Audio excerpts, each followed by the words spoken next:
Welcome. If you want to change screen resolution in your Huawei Mate 10 Pro, you have to go for the settings. Next, you have to go for the display and the brightness. And here we have to pick the screen resolution.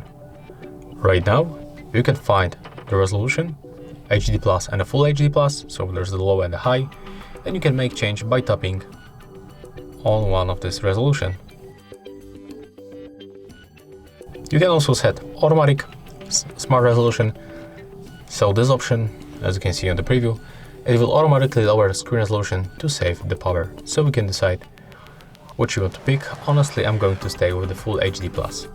And yeah, that's all. If you find this video helpful, remember to leave a like, comment and subscribe.